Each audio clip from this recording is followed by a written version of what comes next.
Hello, Kerry. Hello. Thank you for having me. This is exciting. I'm buzzing about it because I started obviously by saying, there's an appearance that I think you do it all. People are obviously looking and they think, oh my goodness, she's not only is she a musical theatre, you're going to cringe when I'm saying this, I know what you're like. She's a musical theatre legend, guys. She's a performer, she's got albums, she's going on tour, but you are also a mother. It's the phrase I don't like, how do you do it all? But literally, how do you do it all? Well, I think, you're living in exactly the same, world as me. You're trying to balance everything. And especially nowadays, we're wives, we're daughters, we're mothers, we're career women as well. And I hate kind of that word of, let's balance, a work-life balance, because it's all one thing. It's all, you have to negotiate so many different things. But, I do actually feel quite blessed to be able to do it all, because, we love to have a career and we love to be a parent, but if you don't have the right surroundings, you don't have the right support, you don't have anything in place, you can't do it. And it is difficult because it has to be a team effort to do all those things. It really, I can't remember the saying. What does it say? It takes a village to raise a family. Yeah. And it really does. Yeah. I rely on so many people at different times for various different things, and I'm grateful. Yeah. Well, it's a nice way of looking at it, because if we, gratitude is a huge thing. Of course, we're blessed to have these opportunities, but it hasn't come easily. And I think you'll know, especially being a woman in an industry as well, starting back before social media was a thing in this world. How did you find, I guess, becoming confident in yourself to be able to put yourself out there in the first place and say, actually, yeah, I am going to jump on a plane and do a gig I've been offered in Singapore?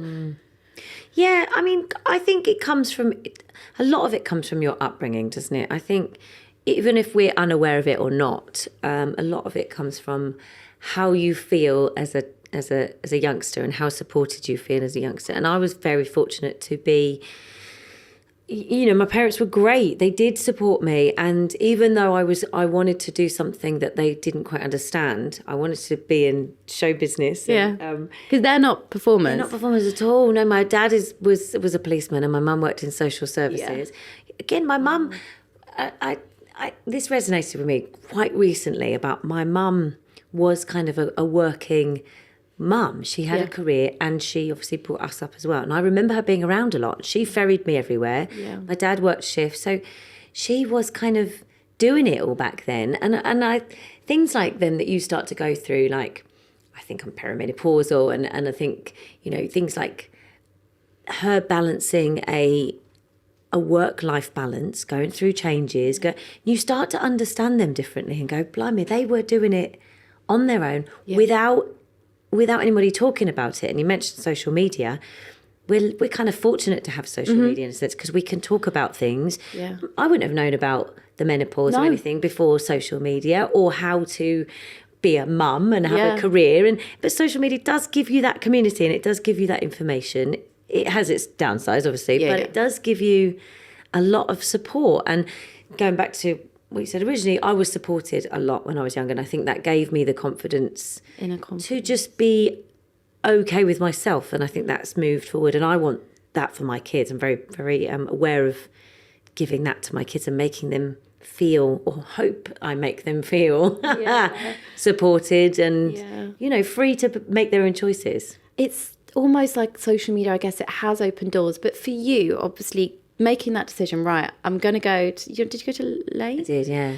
Laine Theatre Arts. That's really intense. If you haven't come from a musical background and suddenly you're going to a stage school, can you talk to me about what that experience was like, going to this high-pressured environment at such a young age? Because that school has produced some, like yourself, incredibly successful performers. How did you adjust to that? What was it like for your mental health? Yeah, it was a big one because, you're a big fish in your little pond while you're at home, and you're kind of the top of your dance school, and you're winning all the competitions and you're having a great time. So mentally, it's all good. And like I say, I was in a really good environment at home. I had a good social network with my friends. And then I went to drama college. Yeah. I think the worst bit for me, there was a real moment that stands out for me. Getting into the college and going through that audition process was one thing. And that was, I got into there, which was great. I didn't get into Doreen Bird. That was the only other place I auditioned for. That's interesting, isn't it? Which school will take which person. Yeah. You got into the others. Yeah. But then I had to go through a scholarship kind of audition process to get some funding, to get some support, because there's no way my parents would have been able to afford to send me. So I went down the council route to try and get some support and money. And I had to do a completely new audition. But what was different with this audition was I had to do things like, I had to go through a physical. I'd never gone through a physical in my life. So to suddenly be sat on a chair and being like prodded on my knees to see if my reflexes worked and to see how tall I was and my weight and being measured and what my bones did and where my legs would go. And that to me was strange, because I was suddenly like, oh, this isn't actually just about if I'm talented or not. It's about, I guess, like athletes go through it. Your body. My body. Is my body right? And that was the first time it sparked something with me. And then through college, we had weigh-ins. We were weighed back then. I don't know if they do it now, but we were, and we were talked about how we looked. If we were slightly overweight. It's all right to say it, because I think back then the emphasis was hugely on a certain number and aesthetic. Yeah, it was. And we didn't really discuss mental health then. We didn't discuss nutrition then, which maybe they do now, and I hope they do now. And also it was very stereotypical then, where it's changed, I think, now, whereas, your dancers would be slim and in a leotard, vocalists might be slightly more curvaceous or whatever. And it was trying to make you all fit into one kind of one place, which was difficult. And I think at the time, I just took it in my stride. I think if I look back at it now and I speak to some of my other friends that were students at the time, it's proper made a mark on them, and they're still now dealing with things that affected them from then. And especially a couple of good friends of mine that are still in the industry that I was working with one of them recently, Louise Dim, and I'll talk about her. She is a joy, and we were trained together, and we still sing together now. We performed together the other night, and we still leave voice notes of like, oh, I've put on 4 pounds, I'm going to this, and so I think, even though I wasn't aware of it at the time, I think it did scar me a little bit mentally, and still does, but it didn't consume me, I think. I think you came, compared to experiences I've seen in our clinic, I think you came out all right from it, considering you were exposed to what I would call a lot of harmful, disordered behaviours, I think. But that, in a way, is the very old school mentality of, okay, look this way, perform this way, do what we say, hit the numbers, you will succeed. Because when did you get your first break? What was it like coming from that environment and then getting your first big role? Or it was quite soon. I came out of college in 98 and I was 19, and I went on a cruise ship for 9 months, which was amazing because socially it was a real boost, and had a great time sailing around the Caribbean, singing and dancing, and living that lifestyle, and young and meeting lots of new people. That was brilliant. And then when I came back from that, I pretty much went into My Fair Lady, so that was quite soon, and a big show like that quite early on.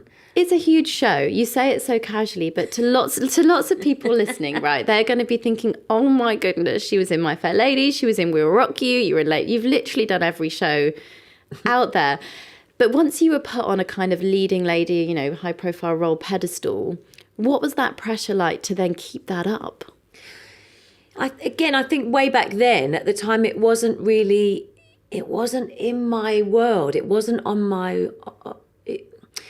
I didn't think about it. Yeah. And I think now I think about it. Whereas from then I was going job to job, and I was doing, like I said, I did My Fair Lady, I did We Will Rock You, I did Miss Saigon, and I was going show to show. So everything was good. It was all fun. It was all buzzy, and And even the audition processes didn't seem to faze you they were back hard, then. but I think because I was in a show or I was going to a show, I was just in it and living it. And I think that it's part of the journey. And I was young enough to treat my health slightly differently. Yeah. As in, I mean, I've always been really active and super kind of fit. You're going to the gym after this recording, right? Yeah. But I wasn't as educated about it as I am now, and I kind of wish I was, because if I'd have had the tools that I have now, with just nutrition and diet and exercise, I mean, I'm no expert at all and I'm still figuring it out, but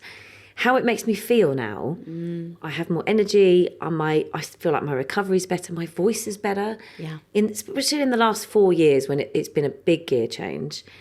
I wish I'd have done some of these things a lot earlier, because I think it would have just helped me navigate a show. I think I'd have been better energy and recovery-wise in an 8-show week.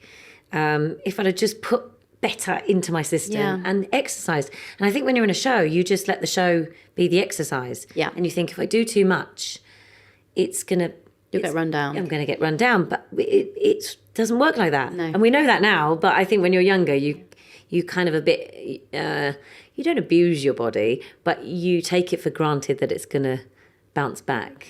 It's so fascinating, though, to go from role to role in that way. You're in the heights of, the musical theatre world. You're thinking, oh, this is my career. This is what I'm doing. Like you said, nobody actually sat you down and checked in on how you were, what you eat before a show. No. So you were just left in the dark. Because I find that, obviously I work, as you know, with performers on what to eat on the go. It's hard.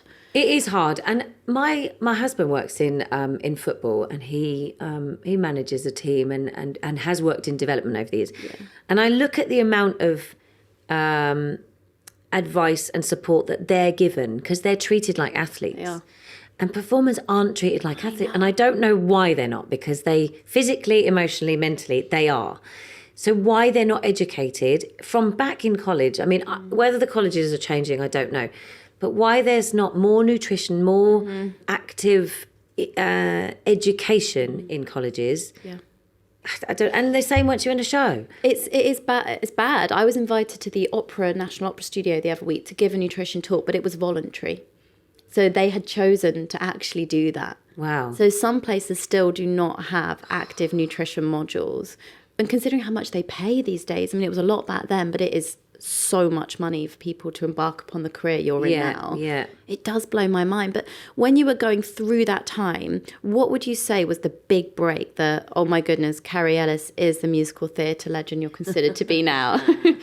I don't know. I think I'm still finding it. I think I'm still looking. I think because it's such a marathon. It's such a, you do go from job to job. There's no...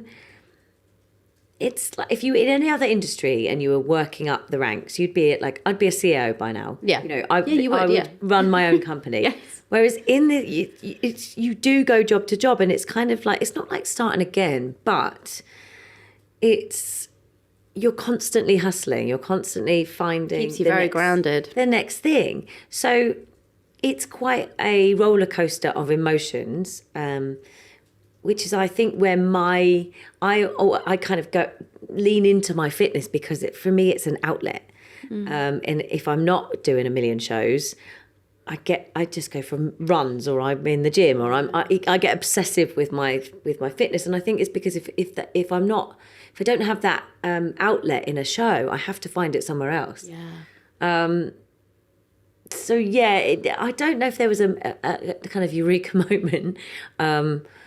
It's only when I start looking back on it, and like we'll talk about it in a minute, I'm sure. But the tour that I'm doing at the end of the year is a book tour, and it's talking about it's amazing what I've done and some new songs and bits and pieces. But it's only those moments when I actually start talking about those, the big shows or the things that I've done, that you go, yeah, actually, it's been good. It's been really good. Yeah. But in the moment, you're just going, oh, I haven't got a show tomorrow. What am I doing? Never going to work again. But it is crazy, because obviously you're an author, you're a performer. You met Brian May from Queen, working on We Will Rock You, which I think a lot of people will know you from, because you have done some incredible collaborations and continue to do so. Yeah, he's been amazing. I mean, we we were voice noting literally this morning because he's out in Tokyo, and he's about to perform in the Tokyo Dome. And obviously I was there at the beginning of the year. Yeah. But yeah, I mean, he's been so instrumental in my life. Yes, with the music and with obviously with the show, We Will Rock You, and we've done various albums and performances together. I listen to your albums with the kids in the car. They love it. They love it. Yeah, it's good. But he's also kind of a friend of the family now. You know, like my kids were sending him little videos yesterday to say, have a good show. But he's also been an amazing support and mentor throughout. And he's a really good kind of ally. And you talk about mental health in this industry. He's been through it all, and he's still going through it. You know, he still has those highs of the shows and then the lows of when you're not doing a show, and the struggle of working, balancing your life and your career. And he's a great person to bounce that off. And we do talk about that a lot, which is great. I'm grateful to him. Absolutely. I mean, Queen obviously were huge, and sometimes I do think about it and I think, oh my goodness, he's an activist for, anti-fox hunting, and he does so many different things I see. So you work with Brian a lot, and then obviously you originated the role of Elphaba and Wicked, which a lot of people, I think you've got a hardcore fan base. There might be farm base. Out there on the farms. No, you've got a lot of people that are literally, I would go as far as saying obsessed with you. I know because I've been to your shows, because I'm so lucky, obviously, to get to go and see you a lot. But they're there cheering you on every step of the way. And I think a lot of them maybe started when you originated the role and you got invited to do it on Broadway. How was that? Was it a bit of imposter syndrome? Did you embrace it full swing? Oh, Wicked. I mean, wow. Where do you start? What an event. What a time in my life. Yeah, it was an amazing couple of years. It was, to get it was amazing. And when I got that call about, getting that role, it was incredible. And it did have a weird... Did you know the show when they called you? The show. Right, so it was literally, you're going to do this new show. You had no idea. Didn't know. I knew it was a spin... Well, I thought it was a spin-off of The Wizard of Oz, yeah. At the time. And I got when I was told about the audition... I didn't even know the music, so I got just the CD with the 12 songs on it. Yeah. So it probably had... Was that the Adina Menzel recording with... Yeah, so I listened to that and I thought, okay, I'll go along and I'll audition. And I did. And I actually auditioned for both Witches to start with. Did you? Yeah. I love that. Not many people know that. But no. For the first couple of rounds, I sang both. And then obviously I carried on and got the role. And... yeah, it was an amazing journey, and there was an incredible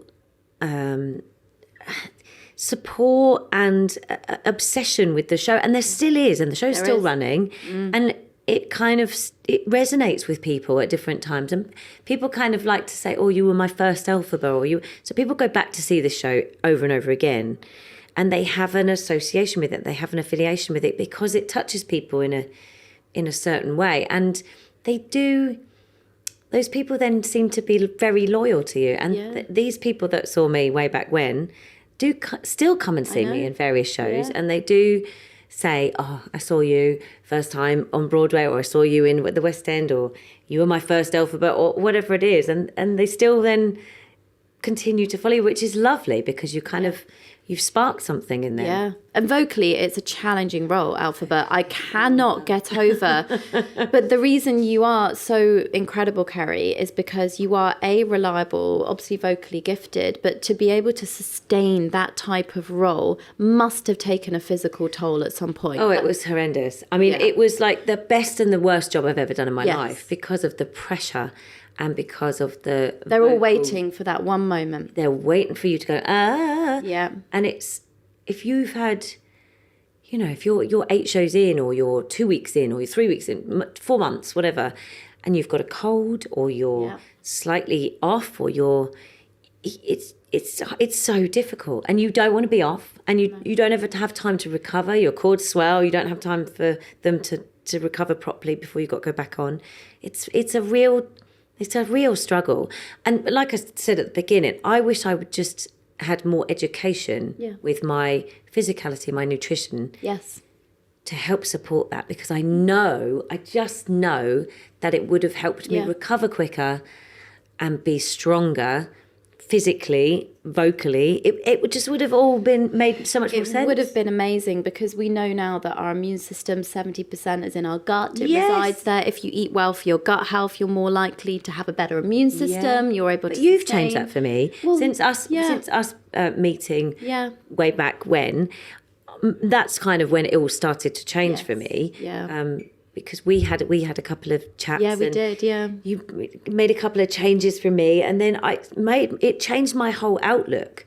And I think just changing your mindset with that has such a big effect. And I didn't realise it at the time, because I thought I was relatively healthy and active, and I thought I was okay. But you were not putting yourself first. Yeah. That was one of our big things I remember when chatting, because, and this is okay to say, and I think we all do it, I do it, and I'm here preaching to the, choir, whatever they say, but as a mother, as a performer, you've got a pressure to perform. Sometimes, for some bizarre reason, we just neglect the basics we need of consistency, of what we can get. Your convenience becomes life. It's hard. And making the right choices as well. You think when you I mean, I listen to loads of podcasts as well now. I love them, and I love talking about And you nutrition. have your own? I did. Well, I did. I haven't done any for a long, long time, but I great in lockdown. Yeah, it was a good little vice.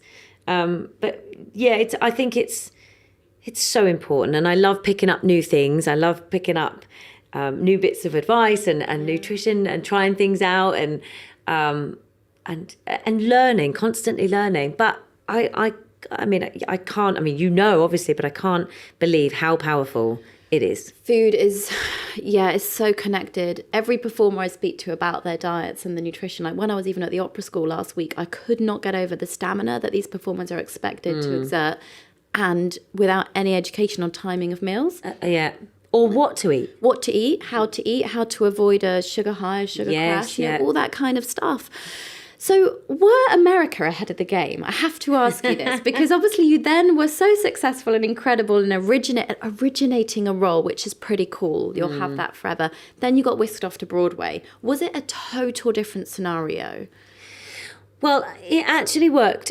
It was a bizarre way how it worked, because when I got the call to say that I had the role, they said, you're going to open in London, it's going to be great. How did you feel when you got I was buzzing. I was buzzing and slightly scared, suddenly like, really excited, but actually the expectation now makes me kind of emotional thinking about you getting that phone call. Yeah. Like, oh my gosh. I remember it so vividly. Yeah. I was walking down Compton Street, and I remember the phone call so and then about I think it was about a month later, a few weeks later, I was told that the original Elphaba, Idina Menzel, was going to come over and do the show for a couple of months in London. So initially, my initial thought was, I wanted to open the show. But then I was like, well, the original girl that created the role on Broadway is coming to London. That'd be great. And, it gives me a chance to kind of settle in before I then open the show.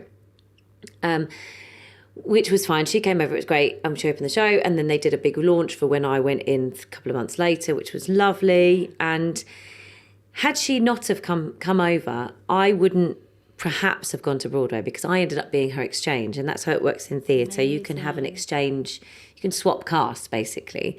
So the fact that she did just opened up a doorway for me to be able to then go to New York and play it in New York. Amazing. And were they into nutrition there in New York? Did they know, okay, right. I thought they might have been ahead of the game a bit, but maybe not. I don't think there's any there's no support surrounding the shows. I mean, I guess it's a professional environment, and they think that people are probably looking after themselves. I mean, when I was doing it also, there was no social media. No. So what we have access to now, I mean, I've got endless foods on my recipes, and which we didn't have then. And beef, I guess there's more access to quick food in New York, which isn't always a good thing. Which isn't always good, and like I would kind of go out between shows and grab like a salad box or something. Think I'm doing the right thing, but probably actually not fueling myself enough to do the show. But thinking, I don't want to eat too much, and I don't want to put weight on, and I don't want to be eating my big meal at 11 p.m. Yeah, but you're not fueling yourself right. No. So It's a really hard one. Are there any roles as well that you wish you'd played that you haven't got to play? I'm sure you're asked that all the time, but there's loads. I'd love to do Evita. Oh, wow. I'd love to do the witch in Into the Woods. Yes. Oh my goodness, yes. I'd love that. Yeah. I'd love to play Gypsy at some point. Baker's Wife, Sweeney Todd, there's loads. Yeah, okay. Sondheim is a kind of cabaret. Yeah, okay, nice. Loads. So, but the doors are still open for you to do that. Well, if maybe. you wanted to do it, I think. Well, things are slightly different now because my boys are, Alfie's 10 and Freddie's 8. She's 10. I know how that 10 just sounds so suddenly grown up. Doesn't it? But he's not. But he feels it. He's huge. Suddenly, I look at him and I think, how have I got a 10-year-old? Yeah. So show-wise, it's difficult for me to be in a long show. So for me to do like my tour and small gigs and concerts, and that works for me really well because I'm not away for long periods of time. Saying that, I mean, I did Anything Goes a couple of years ago, and if the call comes, you go. That's just how it works. But yeah, I don't want to be away from them too much. But I do like the variety. That does create variety for me. So, but I can hear that conflict. It's the constant motherhood it's constant. conflict. Yeah. It doesn't go anywhere. Of course. You want to be at home with your kids. Yet you need the break. Yet you need to keep your career going because they're going to grow up and go off at some point. Yep. You want to still be doing what you love. Yeah, it's hard. It is hard, and I think as a parent, you need to have the time where you go away as well and be who you are so that you're a better parent and you can educate them and be the best parent you can be. But yeah, it's hard. It is a constant battle. And are the kids, do they pick up on your musicality? So I know they're so active because I see them on the monkey bars all the time. And they're doing their thing. They are incredibly fit and healthy. And they obviously get that from you and your husband because you're both so fit and you're into that. Mm-hmm. But are they musical? Do you think there's a... My youngest is a little bit. They like music. Yeah. And we take them to lots of different things. So we'll take them to musicals and football games and concerts and life experiences. We travel with them. We try and give them lots of just experiences that they can then see that the world is bigger than their little school hours. Isn't that amazing? You're able to give them that though. Isn't that incredible? Yeah, I mean that comes with its challenges, but I think that's the job, isn't it? It's giving your kids just as much opportunity as you can.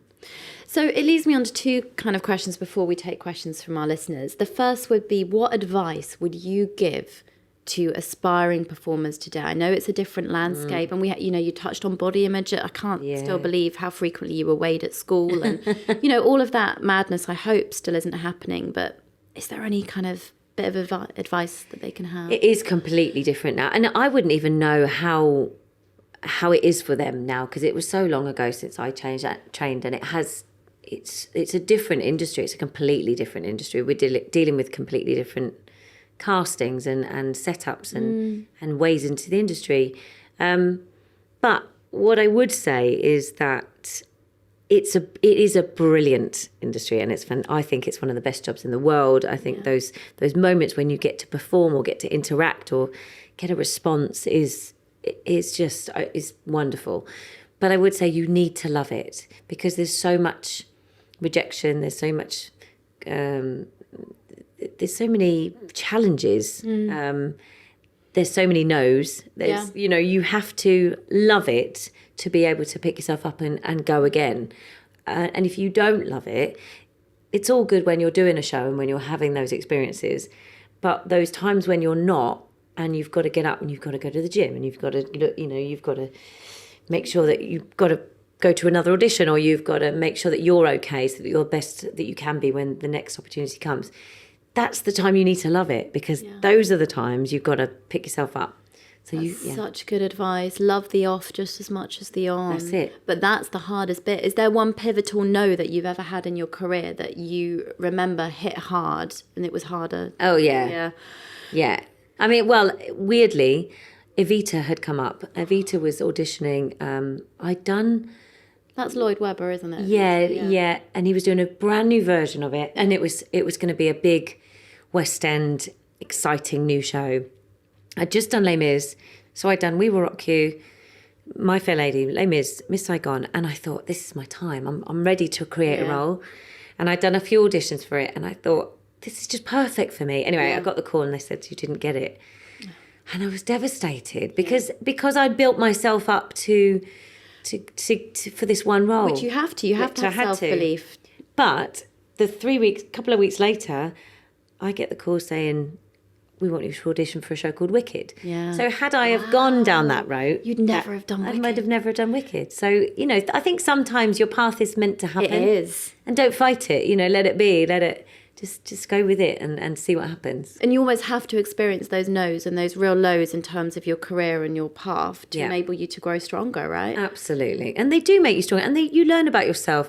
And also knowing that it's not personal. It's not because they don't like you as a person. You just don't fit into what they're looking for. And that's okay. And also, before I do go on to questions from our listeners, which I will...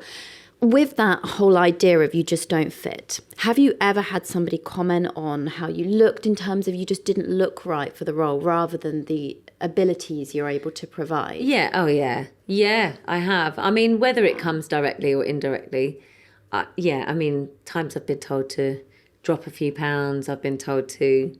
and then there's ones that you can't change, not quite tall enough, or you don't fit in with that look of that family, or... the ones that are rougher are when they attack you as a person, not attack, but if they say, well, your acting wasn't quite good, or you didn't, or you are slightly, fatter or thinner than what we want. It's that's harder to take than you just didn't fit. Yeah, it's really difficult, I guess, separating yourself from having to fit a specific role and character when you are a different person anyway. Yeah. Oh, it's a minefield. It is another podcast. It's a complete other podcast, but it goes to show how resilient you have to be. So the questions that I've got for you, I think the first one, Freya, and this is a really great question. What was it like performing at the Queen's Jubilee concert? We haven't even touched on this. God, it was amazing, because what was lovely is that we were just part of this very exciting time. And obviously Brian and Roger played as well. We played in her garden, amazing. which was so much fun. The boys were there, they were obviously a lot younger.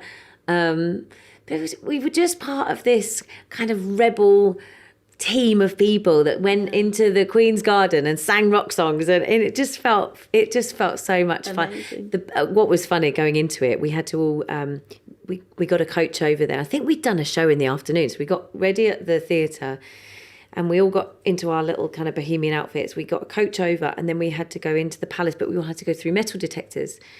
All of our costumes were covered in metal because I had a bullet kind of vest thing on, and of course we were just going through and it was going beep, beep, beep, and we were laughing because everybody was just going through these metal detectors, just setting them off. So, but it was a great day. We loved it. Did you have to learn etiquette on how to be on that day in the presence of the Well, Queen? we weren't, because we were just doing the show. We were kind of ushered in and ushered out.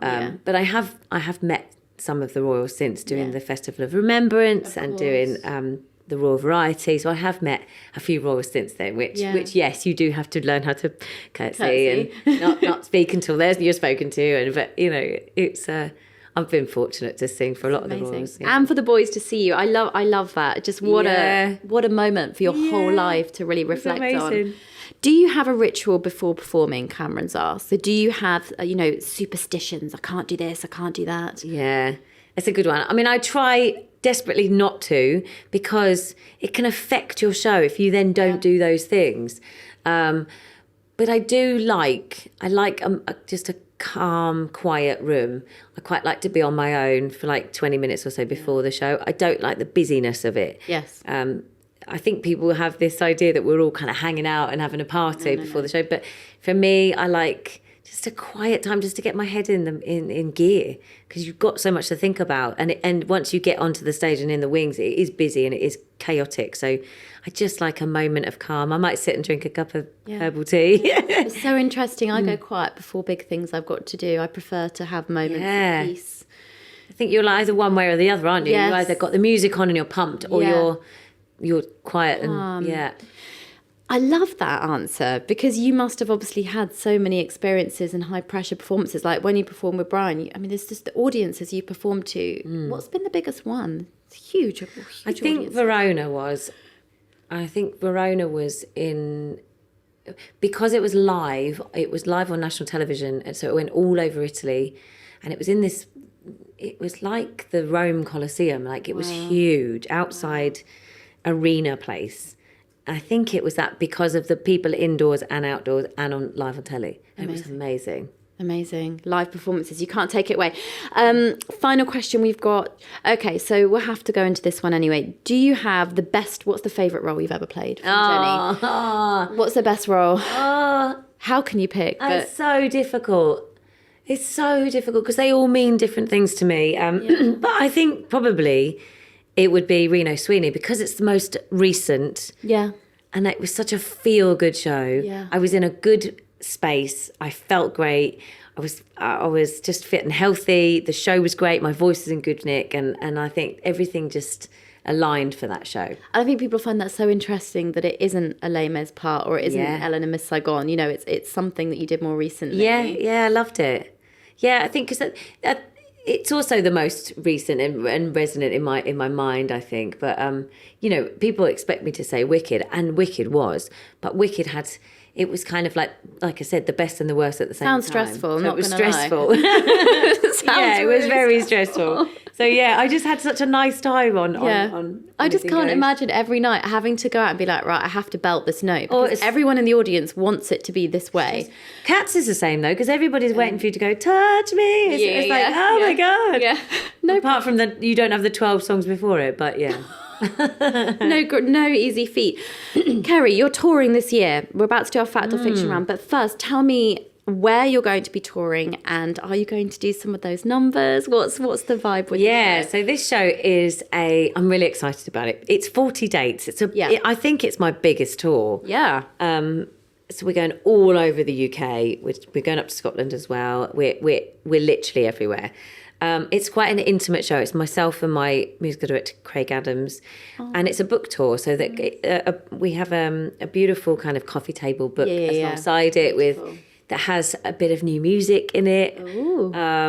And lots of lovely pictures and stories. I have a screen, so I talk about things in the past. So yeah, there's lots of kind of past show chat. And then I'll be singing some new songs. And yeah, it's a bit of a variety of songs for the evening. But incredible. I'm very excited. Oh, I can't wait. When does it kick off? I think it's October. This October. Yeah. Oh, so blooming excited. Yeah, you have to come. I will. Oh, I'm there. You know I'm there already. Dilly and I will definitely be there. Right, fact or fiction round, Kerry. This is the bit I'm most stressed about because I'm so indecisive. This is going to be awful. Are you sure? Okay, here we go. Right, question number 1. Successful performers always have formal training. False. It's important to take care of your vocal health, especially during demanding performances. True.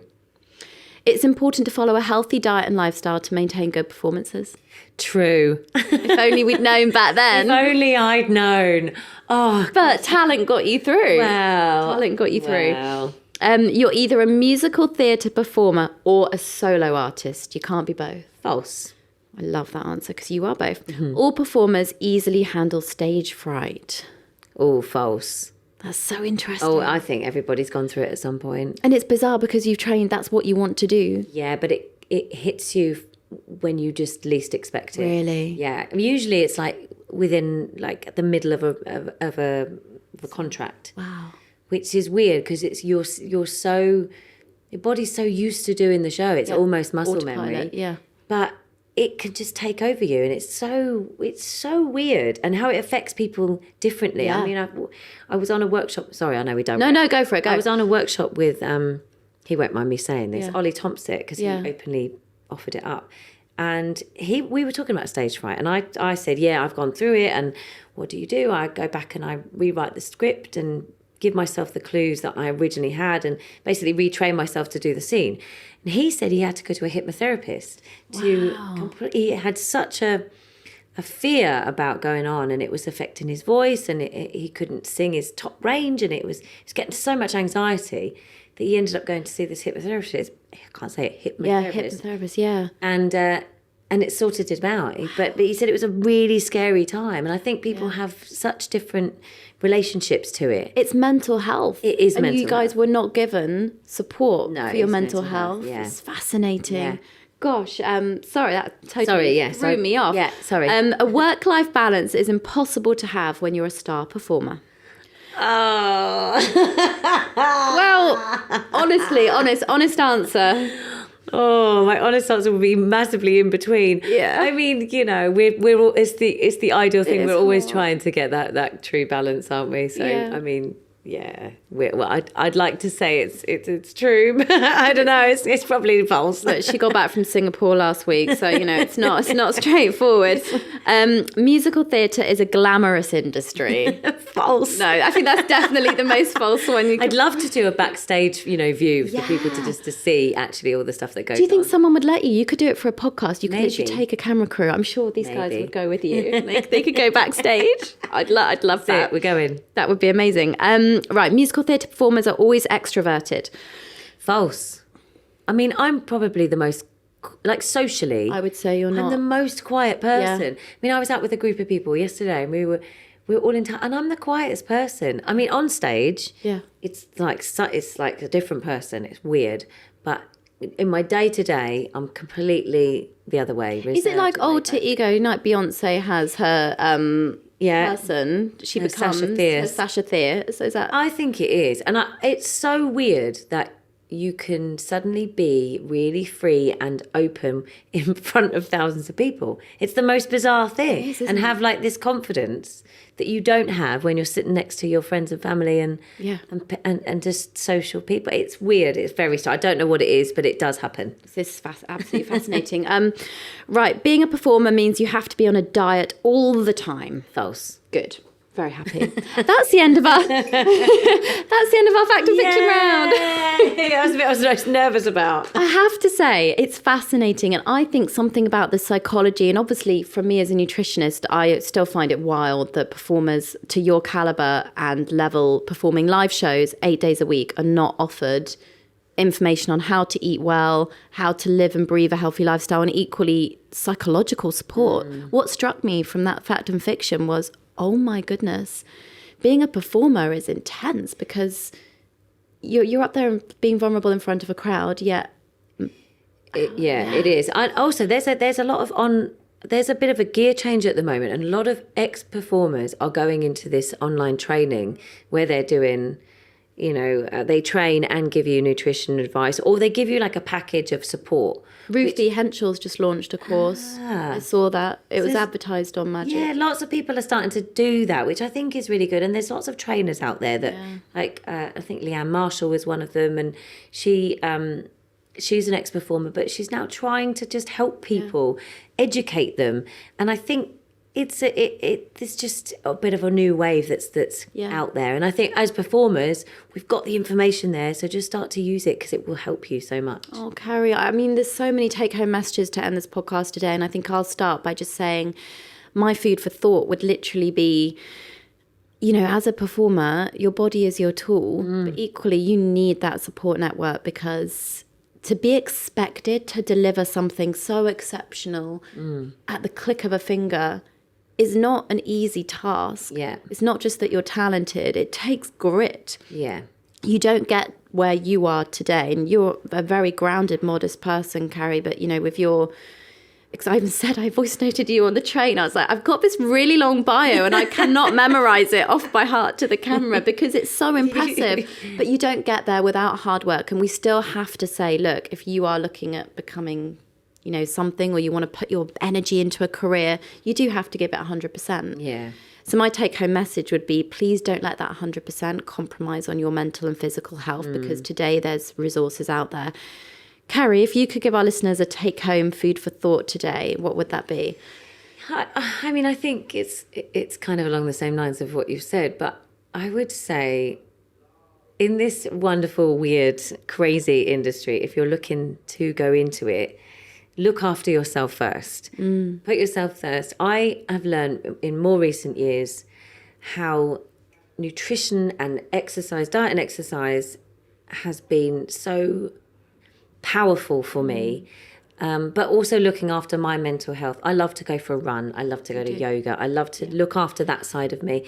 And I think balancing those things will make you have so much strength and so much power that you will just have so much confidence to move into this industry and take on those auditions and those tasks and those no's and those yeses with just elegance and strength, and put you first and the rest will fall into place. Kerry, that's fantastic. And where can everyone go? Obviously, I know you've got your social media, but where can people go to find out more about your tour, about your book, everything, your CDs? Yeah. I mean, my website is kerryellis.com, but my Instagram is probably where I talk about it the most. Which is kerryellis79. But on my website is the place. And can I fire one last question just to get it now? How do you deal, or if you get it, with imposter syndrome? Do you experience this? Yes, I do.